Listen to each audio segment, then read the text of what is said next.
Hi everyone, आज ये 17 अगस्त 2026 के इम्पोर्टेंट करंट अफेयर को डिस्कस करते हैं। So let's get started without any further delay. प्रश्न संख्या 1 से स्टार्ट करते हैं। भारत सरकार का कौन सा विभाग पुणे में ब्रिक्स आईसीटी ट्रैक की मेजबानी कर रहा है? तो दूरसंचार विभाग, डिपार्टमेंट ऑफ टेलीकम्युनिकेशन जो है ब्रिक्स आईसीटी ट्रैक की मेजबानी कर रहा है। यह बैठक 17 से 21 अगस्त 2026 तक पुणे महाराष्ट्र में आयोजित होगी। ब्रिक्स 2026 की मेजबानी भारत कर रहा है, जो कि इसका 18वां सम्मेलन है, तो ये भी आपको ध्यान में रखना है। इस वर्ष की थीम भी आपको ध्यान में रखना है, नवाचार, लचीलापन, सहयोग, स्थिरता है, जिसको इंग्लिश में innovation, resilience, cooperation and sustainability बोलते हैं। ब्रिक्स की अन्य बैठकों की बात करते हैं तो कृषि की बैठक इंदौर में हुई थी, शिक्षा की बैठक भुवनेश्वर में हुई थी, उद्योग की बैठक जयपुर में, अंतरिक्ष की बैठक बेंगलुरु में और आपदा प्रबंधन की बैठक पूरी उड़ीसा में हुई थी। नेक्स्ट क्वेश्चन में आ जाते हैं। 80वें स्वतंत्रता दिवस के अवसर पर पीएम मोदी ने विकसित भारत के लिए कौन सा विजन पेश किया है? तो सप्तधारा विजन पेश किया है। इसका लक्ष्य 2047 तक भारत को विकसित राष्ट्र बनाना है।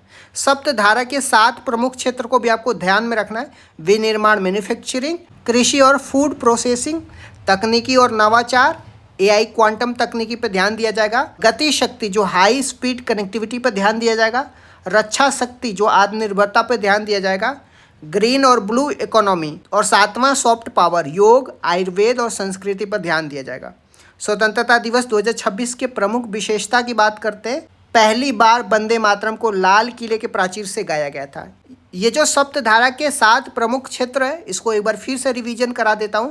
पहला मैन्युफैक्चरिंग होगा, दूसरा एग्रीकल्चर एंड फूड प्रोसेसिंग होगा, तीसरा टेक्नोलॉजी इनोवेशन हो जाएगा, चौथा क्या होगा, गति शक्ति होगा, और 5वां रक्षा शक्ति होगा, 6वां जो है ग्रीन और ब्लू इकोनॉमी, 7वां सॉफ्ट पावर आएगा। तो ये भी आपको ध्यान में रखना है। नेक्स्ट क्वेश्चन में आ जाते हैं। इसरो की स्थापना दिवस कब मनाया जाता है? तो 15 अगस्त को इसरो का स्थापना दिवस मनाया जाता है। 15 अगस्त 1969 को इसरो का इस्टेब्लिशमेंट हुआ था, तो ये भी आपको ध्यान में रखना है। इसका हेडक्वार्टर बेंगलुरु कर्नाटक में स्थित है और वर्तमान में 11वें प्रमुख वी नारायणन है, तो ये भी आपको ध्यान में रखना है। इसरो के कुछ इंपॉर्टेंट मिशन को भी आपको ध्यान में रखना है। तो आर्यभट्ट 1975 में पहला उपग्रह था। चंद्रयान 3 2023 में LVM-3 M4 रॉकेट द्वारा भेजा गया था। मंगलयान की बात करते हैं तो इसको PSLV C-25 द्वारा भेजा गया था। आदित्य L1 की बात करते हैं तो इसको PSLV C-57 द्वारा भेजा गया था, तो ये भी आपको ध्यान में रखना है। नेक्स्ट क्वेश्चन में आते हैं। एशिया का पहला रेगिस्तान नाइट सफारी और जूलॉजिकल पार्क कहाँ पे प्रारंभ होगा? तो डीसा, बनासकांठा, गुजरात में होगा।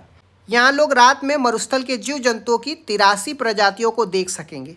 जो रेगिस्तानी जीव जंतु हैं अक्सर रात में ही सक्रिय होते हैं, तो ये भी आपको ध्यान में रखना है। भारत की पहली नाइट सफारी की बात करते हैं तो कुकरेल लखनऊ में स्थापित हुई थी, तो ये भी आपको ध्यान में रखना है। नेक्स्ट क्वेश्चन में आते हैं। हाल ही में उत्तर प्रदेश के किस पुराने बांध को ICID world heritage irrigation structure का दर्जा मिला है? तो परीक्षा बांध झांसी का इसको ICID world heritage irrigation structure का दर्जा मिला है। यह बांध 140 साल पुराना है और बेतवा नदी पर स्थित है। इसका मुख्य कार्य की बात करते हैं तो सिंचाई और परीक्षा थर्मल पावर प्लांट को पानी उपलब्ध कराना है।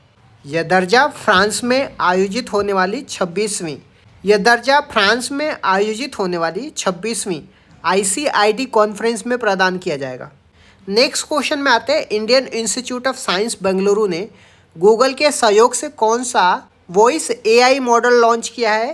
तो इसका नाम श्रावणी है। यह एक open source voice AI model है जो 65 भारतीय भाषाओं और बोलियों को पहचानने में सक्षम है। इसे बनाने में स्पायर लैब और गूगल ने सहायता की है। नेक्स्ट क्वेश्चन में आते हैं। 54 देशों की यात्रा करने वाले सूर्यपथ तिरंगा ग्लोबल रिले कहाँ पे शुरू हुआ है? तो यह फिजी में शुरू हुआ है। यह हर घर तिरंगा अभियान का हिस्सा था। यह फिजी की राजधानी सुआ से शुरू होकर के सैन फ्रांसिस्को USA में समाप्त हुआ है। इसने दुनिया के विभिन्न हिस्सों में भारतीय दूतावासों के माध्यम से 54 देशों की यात्रा की है। नेक्स्ट क्वेश्चन में आते हैं। भारी उद्योग मंत्रालय के आंकड़ों के अनुसार भारत के किस राज्य में सर्वाधिक ई-वाहन चार्जिंग स्टेशन है? तो महाराष्ट्र में लगभग 6,985 चार्जिंग स्टेशन है। भारत में कुल चार्जिंग स्टेशनों की संख्या 52,718 है। दूसरे स्थान पे कर्नाटक है। इलेक्ट्रॉनिक वाहनों को बढ़ावा देने के लिए भारत सरकार ने फेम और पीएम-ई ड्राइव जैसे योजनाएं चला रही है। नेक्स्ट क्वेश्चन में आते हैं, लगातार दूसरी बार शतरंज ई स्पोर्ट वर्ल्ड कप का खिताब किसने जीता है? तो मैग्नस कार्लसन ने जीता है। इसका आयोजन फ्रांस के शहर पेरिस में हुआ था।